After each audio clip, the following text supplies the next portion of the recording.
Thank you, Executive Director Blyle, and thank you to every AFSCME member on here. I appreciate the opportunity today for one very simple reason. It gives me the opportunity to give a heartfelt thank you. As governor of Minnesota, but as a citizen of Minnesota. I am grateful every single day for the wide multitude of jobs that AFSCME members represent, making Minnesota better for every single one of us. So I am grateful for that opportunity. I know it's a cliche. This has been the most challenging of years. Some of you out there lost loved ones to COVID-19, and I am deeply sorry. Some of you had loved ones hospitalized, or you yourselves were hospitalized. And every single one of you had massive disruptions in your lives, your children's lives, and the ability to be able to go to school. But when Minnesotans were asked to step up and deliver for their neighbors in a time of unprecedented global health pandemic, AFSCME members were there, as they're always there. And I think it's more important than ever to let you know, as Julie said, the dignity, respect, and safety of workers are our top priority. Because if those are prioritized, Minnesotans are prioritized.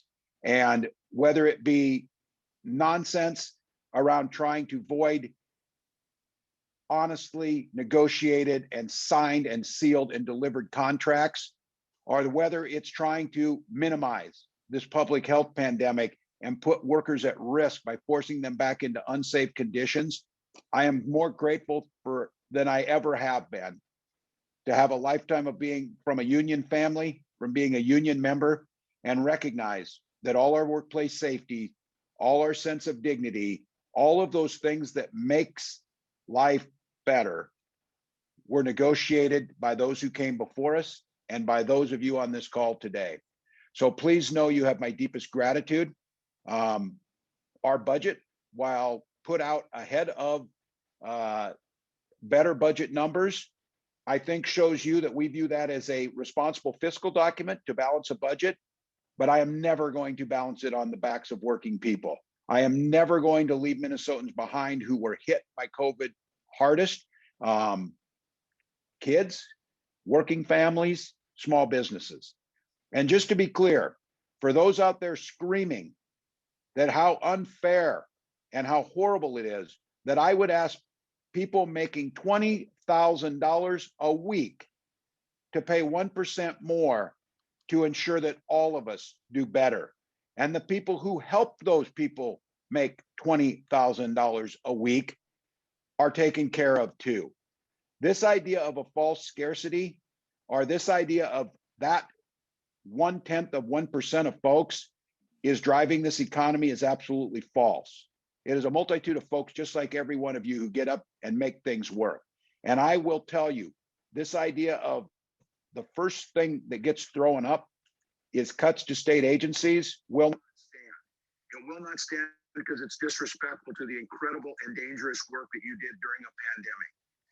It's disrespectful to not even know or say what you're going to cut, because trust me, when I go to Minnesotans and ask them, and I name your jobs, people aren't so willing to cut them because they recognize how hard it is. So please know, this legislative session will fight for our values.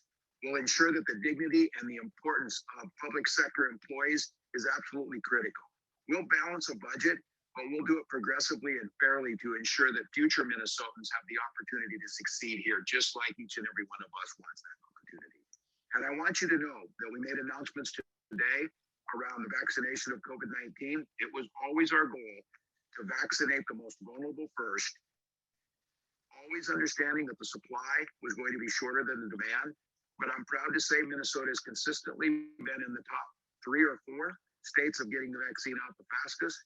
We're consistently in the best states for keeping folks alive during the pandemic.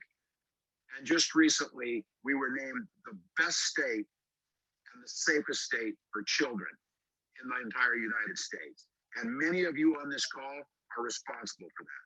So I want to say thank you. We also made the announcements today. Many of you are in line now for the vaccine. We'll have those folks that are under 65 and have underlying health conditions that are very serious. They'll be in line. Our food processing workers will be in line. and then a whole list of folks. And I want to note on here our corrections officers who do important and dangerous work every single day in congregate facilities that are challenging.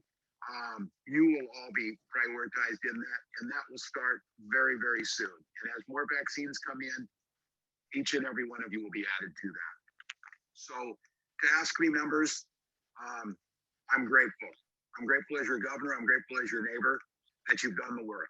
I'm also grateful that we are on the edge of putting this behind us. We've got a summer of baseball, of boating, of time with our families, little league games, soccer, all those things we love. And a lot of folks can be thankful for the work that you've done to get us to that point. So we've got a little while longer here. We got a few more weeks to drive through this. I would ask you, when it's your time, get your vaccine, continue to mask up, social distance, but also give yourself a moment to pause and recognize that we're on the edge of a much better place. And as we go forward, let's make sure we don't forget that there's a lot of our neighbors get left behind, pre-COVID, during COVID, and post-COVID. And it's unions and it's collective bargaining that lifts folks up, that provides paths to the middle class, just like my family got, just like your family's got, and those other families that we want to bring along with us. So, Executive Director, thank you. I wish you a good day on the Hill. Bring that collective green voice to those legislators, hold them accountable, make them answer to you, because you certainly answer to the people of Minnesota.